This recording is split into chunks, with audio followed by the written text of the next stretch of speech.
So it's always occurred to me, like, I wonder what Luke eats on a daily basis. And so this is about 2 calories. So you have, what, 10,000 of these meals a day? 10,000 pie shops. Second breakfast. I've always lived in and around the mountains my whole life, basically. Mum and Dad still live over there, and yeah. What's the attraction to coming out here? Because you obviously come out here on a regular basis. I don't know, I can think and breathe and just be.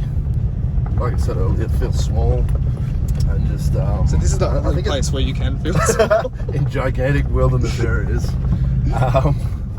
Yeah, because I think it just lends some perspective, lets you clear your head without all the noise of life. I love the Australian bush, I always have.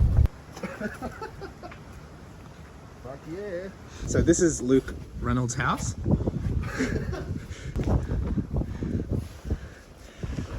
So this is his living room. My accessory ladder. Kitchen's up there. This is like fucking MTV Cribs. Through the master bedrooms. That stone under there, funnily enough, is the one I was in here overhead pressing last time. Oh yeah. I didn't put it here, it was just there. I was like, you know what, this place has everything. So I made an offer that day. Moved in a week later. What I love about the Australian mountain range is that we don't have any deadly animals that like to live in caves. Well, snakes do, but there's none at this time of year. I was kidding. At least we don't have fucking corona bats. Well, true. We just, eat them and start pandemics, but we don't have fucking bears that'll be asleep in here and, they really want to wake a fucking bear up. I am the bear. I've not been up there. I think that's mainly the climbers fuck off up in the top of the cave. Is it because you're worried about the stability of this ladder? I don't know what you're talking about. Fence paling and tech screw ladders are the best.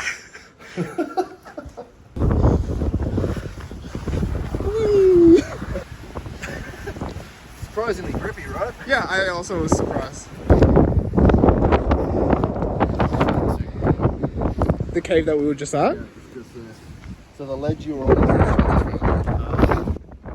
Do you think that, your love for stone lifting and that side of things is the reason that you prioritize, let's say, doing this over going out to, a fancy restaurant or going out to the city or any of those kind of things? That's a good question. I do enjoy those things as well. I'm just, I'm like a regular person as well. I do enjoy dining out. I do enjoy going to the city and beaches, especially in summer. I spend a lot of time at the beach, but yeah, I don't know. I think long before I started lifting stones or even had any awareness of that as an activity or a historical pursuit, or did anything in Scotland or Norway or anything, I've always been camping out here or walking through here. I grew up doing those things, so I think I always had that appreciation. But to be honest, the older I get, it's accelerating more and more. I'm doing more and more of it. So yeah, it could have something to do with it. A lot of the times I'm out here, it's on a search or a hunt for a stone. Yeah. So it pushes me out into these areas because, like we said earlier, you sort of, once you gain an understanding of the geology of areas, you sort of go looking in specific spots when you're after a certain type of stone or... Okay, talk to me about that, because that strikes me as something that's really interesting. Because off camera, we talked a lot about, finding,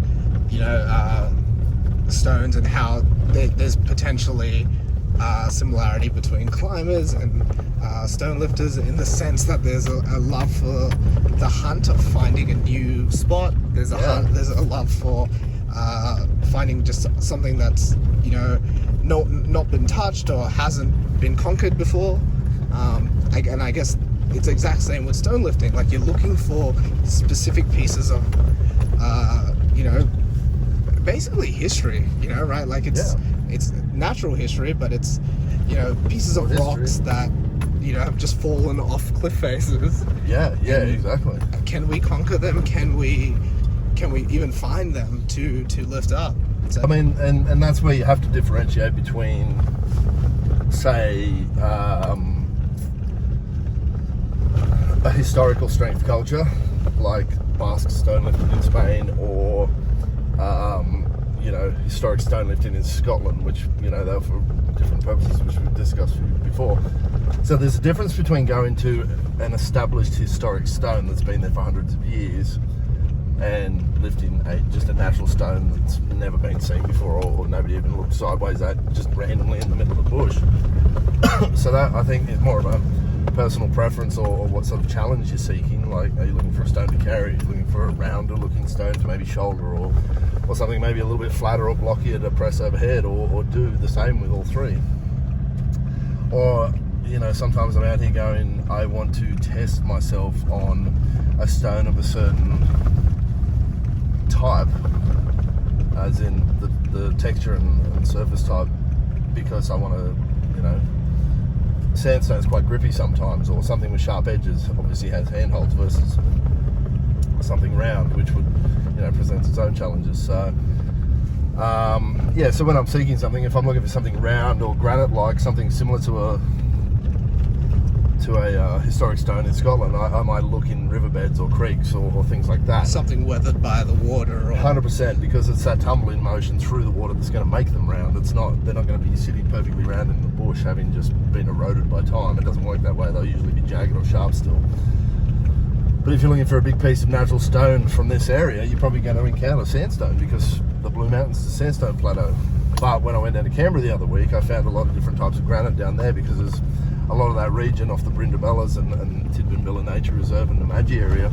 They were, it's actually a lot of granite tors that have been weathered down by time and left there as remnants of, volcanic activity, millions of years ago. Similarly, so the Blue Mountains is primarily a sandstone plateau, but on top of that there was a layer of basalt from volcanic activity. So the big domed regions here, some kids here. Oh, I don't think the kids, just small humans. Under 80 strongmen.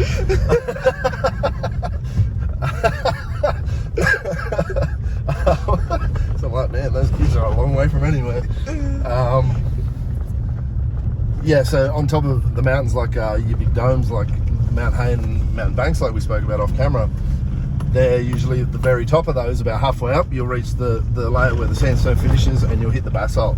So on top of those, if you're looking for large chunks of basalt, that's where you'll find them. And they're quite a dark, dense volcanic stone that is, I actually really enjoy lifting, but a very small piece of basalt can be super heavy. So we were talking about that off camera too. Like, you can lift a giant piece of sandstone and it looks so impressive. Yeah, 100%. That's right. Because so then that's a different challenge, because you're lifting a stone that physically is actually really hard. So the leverages can be is really big. So the leverages can be quite difficult because of the size of the stone, but it may only be as heavy as something half its size in say a granite or a dense stone like basalt or whatnot. So and that's the beauty of it. If you're not testing yourself on different types of stones, well, then you become, you might become an expert on one type, but show up to a contest, could be a completely different type of stone there.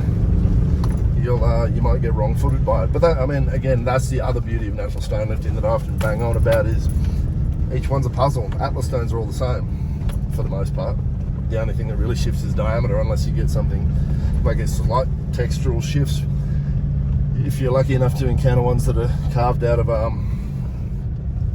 sandstone or granite versus something made out of a concrete mold. And we saw that at the was it the Arnold, where they had the replica. With the Investone, the Husfeld stone, the replicas that were carved out of and a lot of people struggle with that. Big time, yeah, exactly, because even that surface change can have a big impact. So I, for myself as an athlete, not just because I love going out bush and lifting stones and challenging myself in these different environs, which again adds a whole different dimension. It's also to prepare myself in competitions for these situations where you may encounter something completely left field. Once upon a time you had no notice ahead of the contest about what events were even going to be in it. You just had to be strong. Obviously, strongman, as it's developed as a sport and evolved, it's become more specialised, which happens anyway. But Yeah, and just touching back on that, look at the weather today, Andy. We've got some patches of sun, we've got a bit of rain around, we've got some cold, it's fucking windy. And you can see the remnants of basically one of the worst natural disasters. Yeah, massively. We are through. right in the heart of where the bushfire ripped through. There is no leaf matter because the fire ravaged this, and you can see obviously there's stuff growing back, but it's so sparse. Because a lot of these Banksia type things I've noticed don't rebound, but I think what the fire does is it opens up all these seed pods, and I think it regenerates from that, whereas the gum trees, they just go, oh, fuck this, and just put new branches out. But I think a lot of these Banksia ones I've noticed, they're not bouncing back. Something like this, it just puts out new fucking vegetation straight out the side. Or the grasses, they just shove up out of the ground like nothing happened. Look at the grassland down in the hanging swamp, that's just grown back like nothing happened. Yeah, grass is quite resilient. It is, hey? It's just like, oh, I'm alright, I'm under the ground, fuck it, I'll just reseed. So obviously people at home can't feel this or hear this because there's so much wind. Yeah. But it's actually eerily quiet up here. Yeah. And I like that about this, but there's in a lot of these areas since the fire's been through, because there's not a lot of food here, there's a distinct lack of like bird life as well, which would probably generally provide some sort of sound. Fucking love it out here. Very few stones that have ever defeated me is on top of that fucking mountain. It's an absolute monster. I had it to the lap and I spent like so long with it. It was fucking huge. And I couldn't extend it.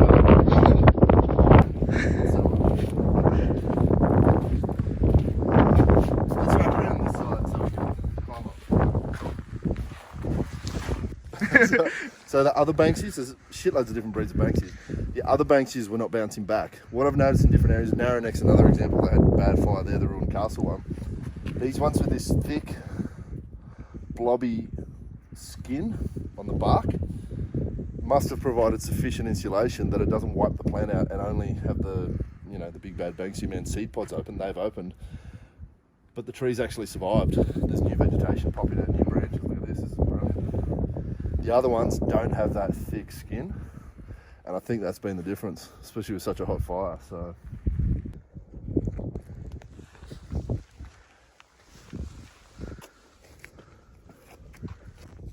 just because, you know.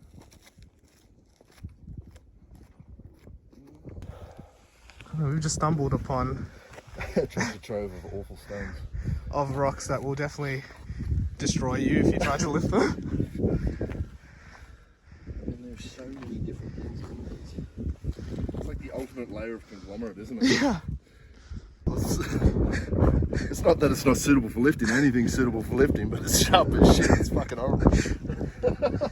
So far, we've been out for how many hours, and I've not seen a stone lifted yet.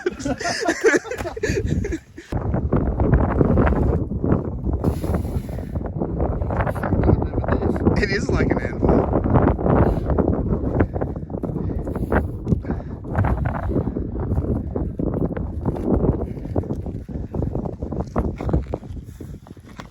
You guys can see, is like this is like the baby version of what I just lifted up here, and this is the like really adult version. Yeah, that's outrageous. And what was mentioned before, this one is still growing. This is See?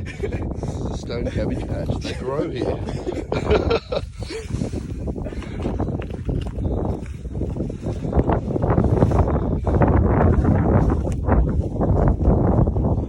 The worst thing about sandstone is that it just gets in your eyes, eh? Oh yeah.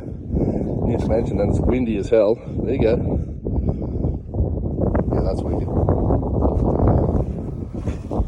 And if you want to gently bring it down so someone else can have a go in the future, while we bring it back. Absolutely. But you might be lifting in mud. You might be lifting in snow, like we were, me and the lads down in Mount Buffalo the other week, or even me a couple of weeks ago down in Canberra, or it might be hot, it might be dry, it might be dusty, it might be stones might be sharp. They'll cut you. You'll bleed. It's these are different conditions you have to either accept or get used to when you're out bush or not. And I think overall it just increases that level of toughness required for big stone lifting. I had a discussion with Lee Shaw and Cam Taylor and Ran and Jordan this morning about that, like I said to you, about sort of why stone records often stay for a long time, and it's a really different level of toughness required to be good at stone lifting, I think, and some people embrace it and go a bit wild with it, and others not so much. So natural fault lines, they're the ones that break. Yeah, like this is a one and done one. Nobody can beat my record.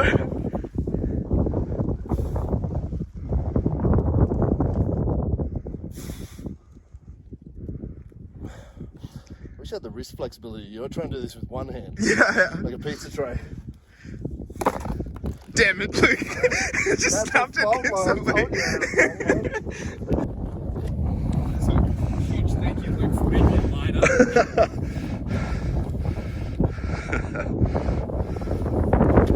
There you go. You're not bad at stone lifting, so I don't know why you don't like it.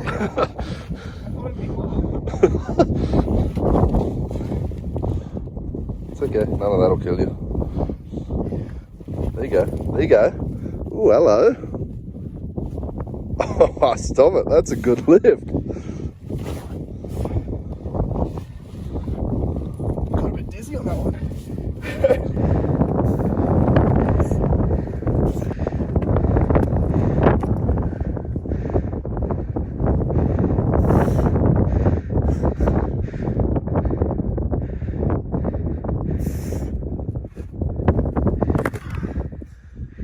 I'm impressed you pressed that.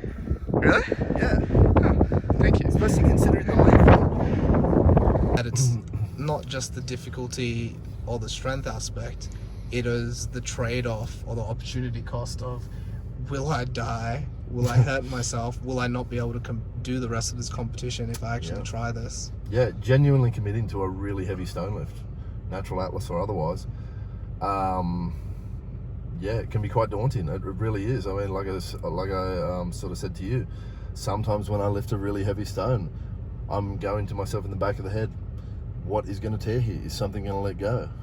And then when it doesn't, happy days. But sometimes it does. But can you commit to that? Are you willing to take that risk? And I think that's the difference sometimes.